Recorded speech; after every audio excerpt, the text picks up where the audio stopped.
Bonjour à tous, c'est Myriam, j'espère que vous allez bien. On se retrouve aujourd'hui pour une toute nouvelle vidéo. Je partage avec vous la réalisation de mes gâteaux aux amandes, vraiment délicieux. Et avec une seule et même pâte, avec une seule farce, on peut réaliser une multitude de décorations et de présentations pour vraiment avoir un plateau bien diversifié. Vous voyez ici, j'ai réalisé plusieurs décors pour pouvoir avoir vraiment un plateau qui soit avec des sortes différentes, que ce soit aussi très beau visuellement et délicieux gustativement. En tout cas, moi, ce sont mes gâteaux marocains favoris. Je suis obligée de les réaliser chaque année pour chaque fête. J'avais déjà partagé avec vous l'année dernière donc les gâteaux aux amandes, notamment les cornes de gazelle. Ici, la recette sera un peu différente. La pâte est vraiment très simple avec seulement 3 ingrédients et vous allez voir, c'est très facile. Alors ici, pour la préparation de la pâte, comme je vous ai dit, il n'y a que 3 ingrédients. J'ai ici 300 g de farine, j'ai 100 ml d'eau de fleur d'oranger et 50 g de beurre fondu. Alors, c'est facile en fait, on doit toujours diviser la quantité de farine en 3 pour avoir la quantité d'eau de fleur d'oranger et la quantité d'eau de fleur d'oranger en 2 pour avoir la quantité de beurre fondu. Donc je rajoute mon beurre fondu à ma farine, je vais bien travailler le tout pour vraiment faire pénétrer le beurre dans toute ma farine. Donc je vais bien sabler entre les mains. Et à ce moment-là, donc soit on va le passer au mixeur, soit au tamis pour avoir quelque chose de très fin et avoir une pâte qui sera vraiment magnifique et qui sera très facile à travailler. Donc moi j'ai choisi la simplicité, j'ai juste mixé, d'habitude je passe au tamis. Et donc voilà, une fois que j'ai terminé, je vais rajouter mon eau de fleur d'oranger et je vais mélanger jusqu'à ramasser la pâte. Donc il ne faut pas la pétrir ni la travailler. Et voilà, donc je vais bien la ramasser. Donc au final, on arrive à une pâte qui n'est pas très belle visuellement, qui n'est pas très souple, mais c'est tout à fait normal. Donc je continue de bien la ramasser juste pour que le mélange soit bien homogène. Et je vais mettre ma pâte, regardez, elle n'est pas belle à l'aspect, mais c'est comme ça qu'elle doit être. Je la mets dans un sachet plastique, je ferme et je la laisse de côté et je passe directement à la préparation de ma farce.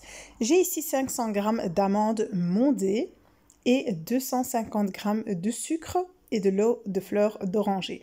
Donc je vais mixer ici mes amandes avec le sucre petit à petit, donc petite quantité par petite quantité. Et vraiment, il faut mixer, il faut vraiment moudre les amandes jusqu'à obtenir une belle pâte. Vous voyez ici, je l'ai vraiment moulu très finement. Je vais rajouter l'eau de fleur d'oranger pour ramasser ma pâte, ma farce.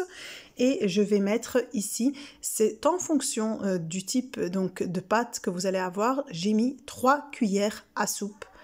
Et c'était suffisant pour bien ramasser ma farce d'amande. Alors il faut bien la travailler entre les mains, vous voyez, jusqu'à arriver à cette consistance. Une pâte, regardez, qui est très souple, qui ne se déchire pas. Regardez, je vais faire un long boudin juste pour vous montrer que vraiment, elle tient très bien. Elle est élastique, donc parce que j'ai bien moulu mes amandes et que j'ai bien travaillé la farce entre les mains.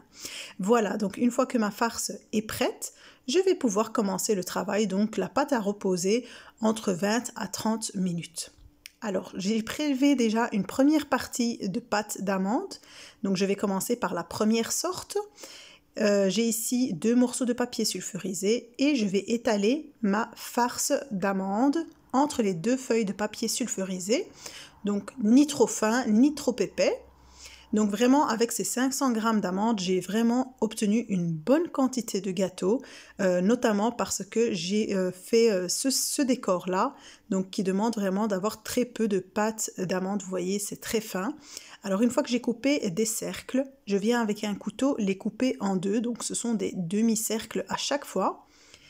Et maintenant, je vais prendre la pâte, une partie de la pâte, vous voyez, elle s'est vraiment bien détendue et elle sera bien facile maintenant à étaler.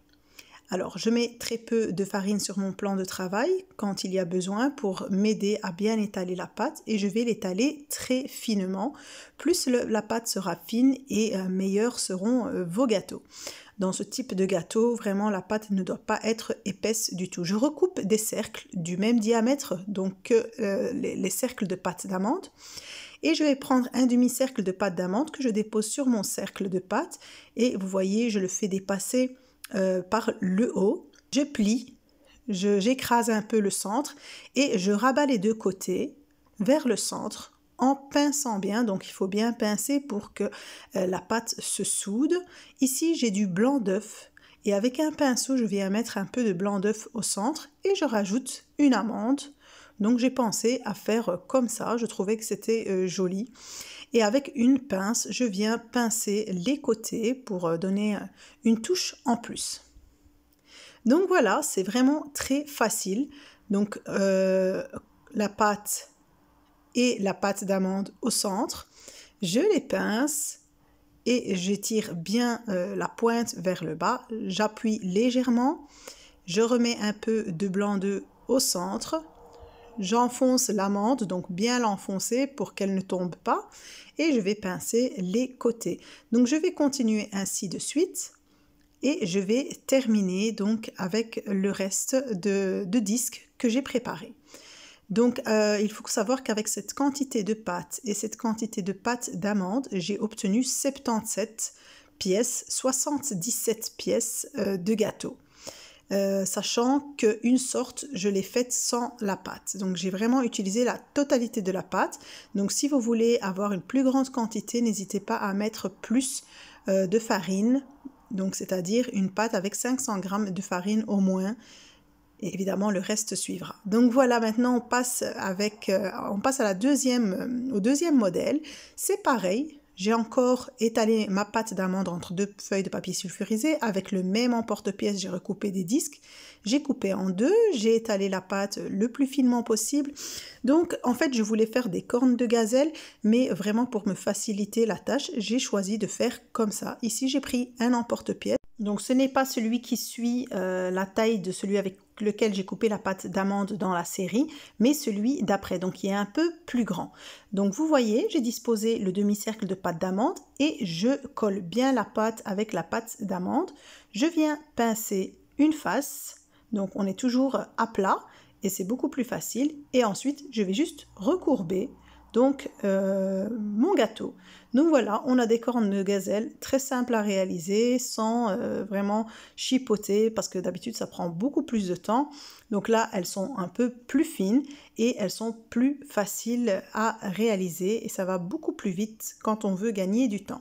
Donc c'est très simple, il faut juste prendre un emporte-pièce pour couper la pâte qui soit plus grand que celui avec lequel on a coupé la pâte d'amande pour que la pâte d'amande ne dépasse pas par le haut. Voilà, je continue ainsi de suite et on passe maintenant au troisième modèle qui est aussi très facile. Donc je vous ai dit, je ne voulais vraiment pas perdre trop de temps là-dessus. J'ai juste pris ma pâte d'amande et je l'étale sous forme de long et fin boudin.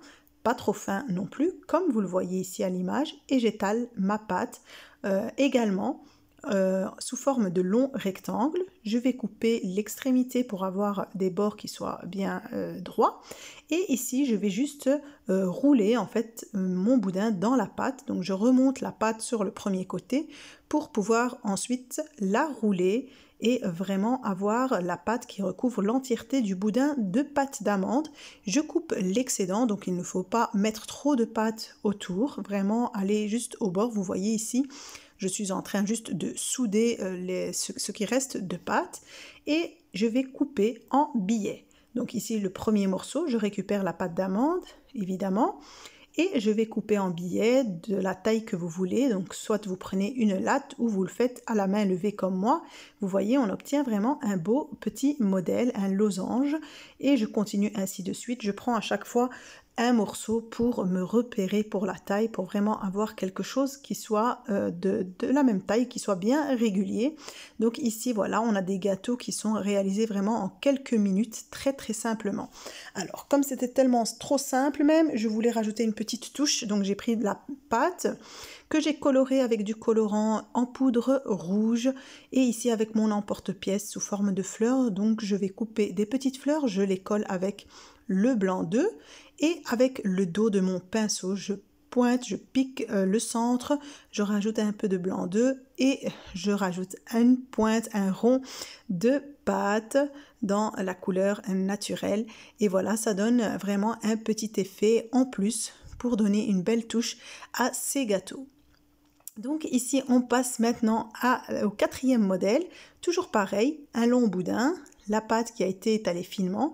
Je vais la rouler tout autour et je coupe l'excédent.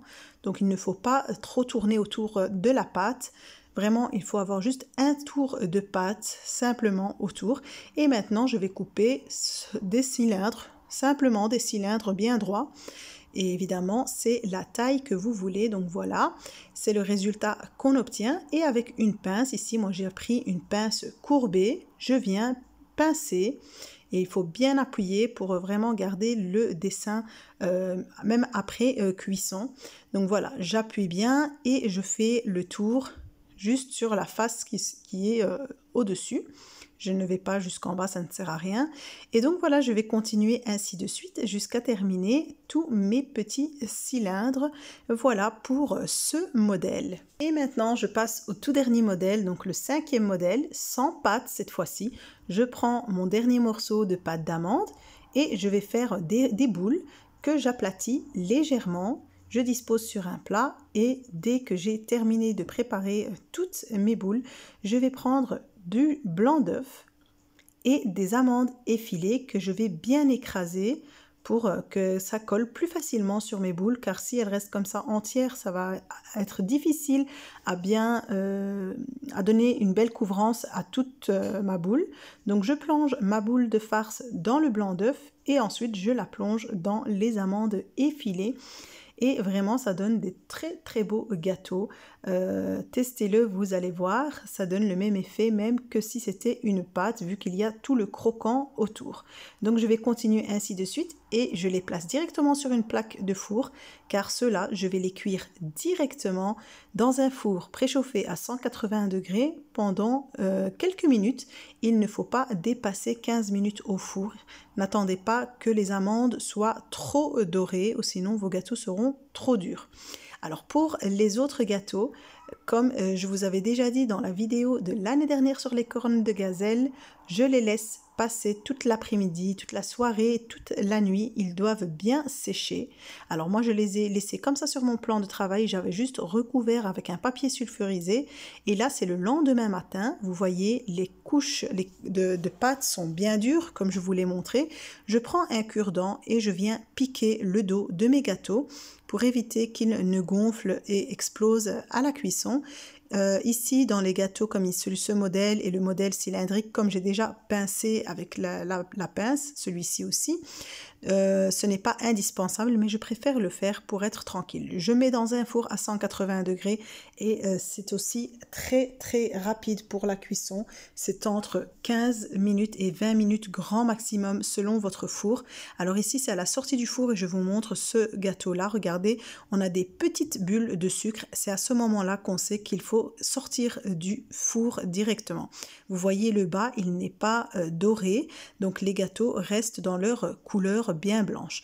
Alors ici, c'est facultatif, évidemment, ce n'est pas obligatoire. Je vais les napper avec du nappage fait maison. Je vous laisserai le lien de ma vidéo, donc du nappage facile à réaliser à la maison dans le descriptif de la vidéo. J'avais déjà posté une vidéo il y a plusieurs mois de cela. Voilà, je vais badigeonner tous mes gâteaux et pour que ça sèche, je vais les mettre au four de nouveau. Donc ici, je vous montre aussi l'autre modèle.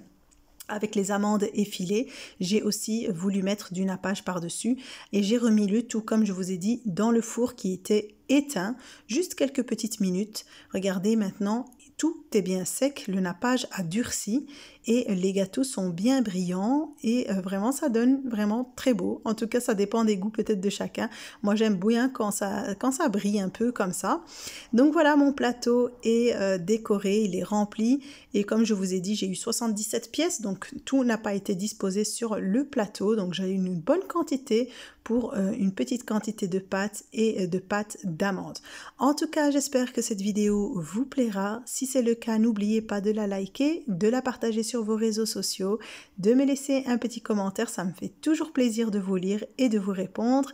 Et je vous dis à très vite pour une nouvelle vidéo. Bye bye!